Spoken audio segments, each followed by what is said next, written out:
A few days before Christmas, I received something special under my tree, a nearly final version of the Sony A9 III. At the time I'm recording this video, I believe it's the only A9 III in the wild. So why do I have this camera?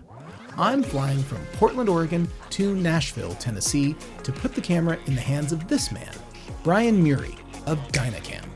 His company takes fancy cameras and lenses and safely mounts them to vehicles that go really, really fast. My name's Illya, and this is slightly awkward for me. What you're about to see in this video is a little of the stuff that we do over at my company, Hot Rod Cameras. But we don't usually share this stuff with the world. Testing equipment accurately and professionally is serious business, and it can take days or even weeks to do it right. But as this camera will be launched shortly, I'm going to try to stick to the highlights and the really relevant stuff and move on pretty quickly. If you're wondering who I am, I'm Illya. I've spent the last 3 decades working in Hollywood, and I'm probably best known as the inventor of the PL mount adapter. I've also got a popular podcast about production where we speak to a lot of DPs and directors. Brian Murray. Hey, where are we right now? Illya, we're in Elite Customs. For about the past 10 years, Elite Customs has been redefining the art of luxury automotive customization. Based in Franklin, Tennessee, they have been building one-of-a-kind automotive masterpieces. They have pretty cars, and I shoot cars, so that works. I know you shoot a lot of cars. You are the genius behind Dynacam. Tell everyone watching right now, what is Dynacam? I mean, it's a very simple name, dynamic camera. We all think about dynamic camera moves.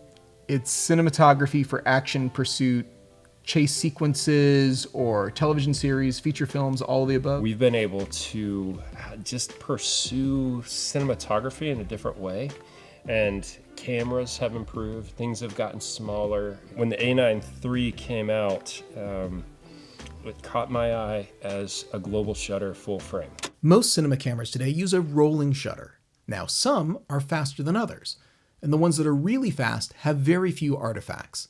But the big deal about a global shutter is that all the information is captured at the exact same moment in time, and so they don't have the imaging artifacts associated with rolling shutters. And you've definitely seen some of those artifacts like flash bands and jello effect. Now, until very recently, until this camera, Sony only offered global shutters in their highest end cinema systems. So to have a global shutter in a $6,000 Sony camera is a very big deal.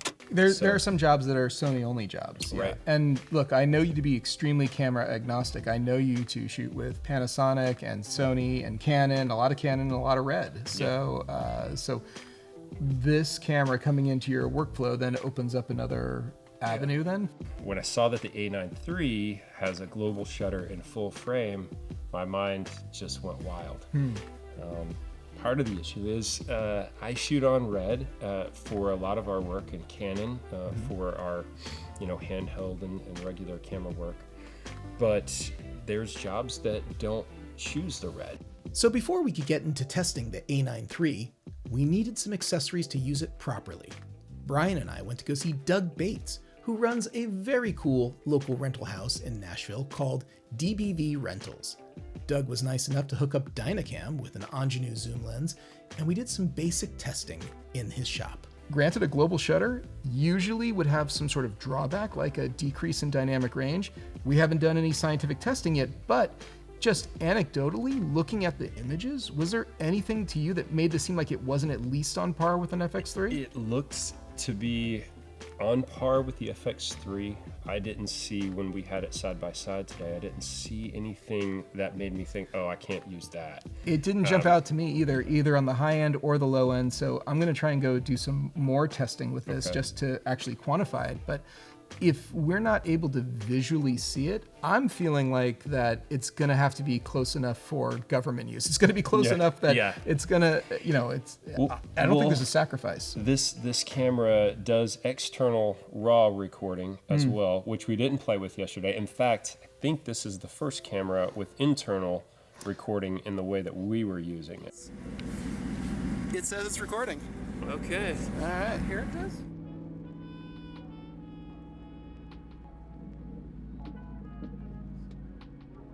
And I've always been concerned about pairing an internal, an IBIS stabilization with a gimbal, because it can introduce shake and some weirdness. Even when it's turned off, that sensor isn't pinned down to the body. With this camera, the standard mode, the usual internal, or the most basic of the three IBIS modes, seemed like it gave us an extra layer of stability when paired with the Ronin 2.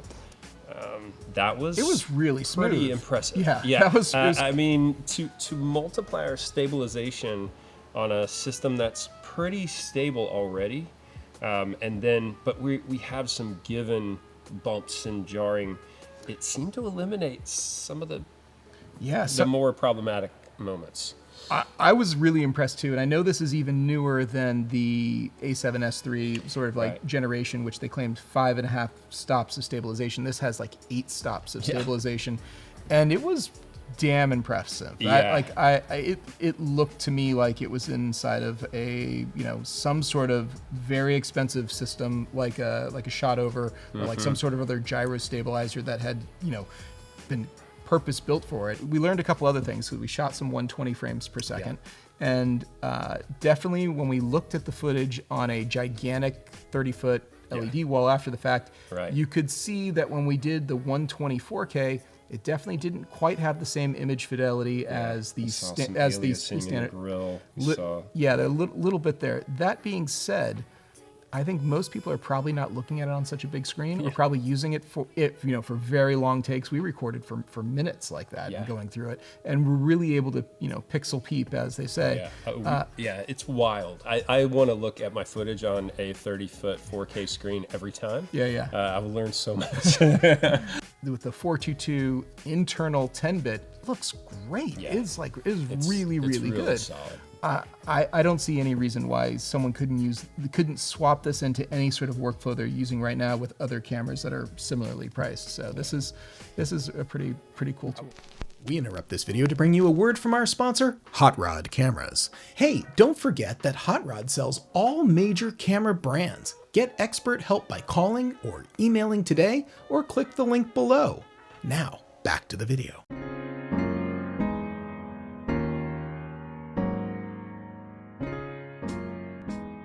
We decided to utilize the remote control apps for this camera on my phone. Right. And that was interesting. We found out that we needed 2 different apps if we wanted to shoot stills or shoot motion.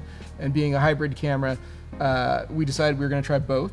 And in the motion, the monitor app, the monitor and control app, it was great. We could switch between modes, and we could start and stop, and it was very clear, and we had an image.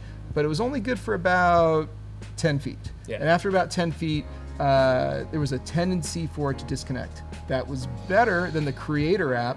The Creator app disconnected, it seemed like, after even less distance.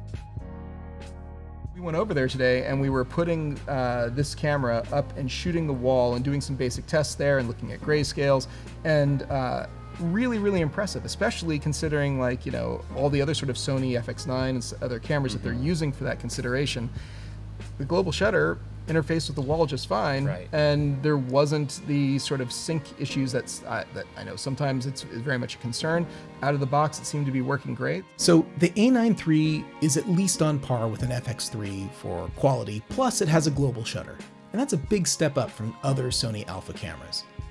However, if you're planning on using the A9 III for cinematography, especially with any sort of vehicle-mounted shooting, the ability to remote start-stop a camera reliably is a pretty big deal. Sony does make a hardwire solution, and there's some third-party hardwire solutions on the market, but we didn't have any of those for our tests, so we had to rely on the apps made by Sony. So be aware that those apps are definitely designed at more of a consumer level of reliability, and that may not be enough for you if you're working with the camera professionally. There's definitely a modest reduction in quality also if you're shooting in the 4K 120 frames per second mode, and that was visible on a big screen, but it's probably going to be pretty hard to pick out on smaller screens. Cool. Illya, thank you so much for having me and coming out here to be with us. I really enjoyed it. I'm really glad we got to do something like this. It's great. It's good. Thanks, Ilya.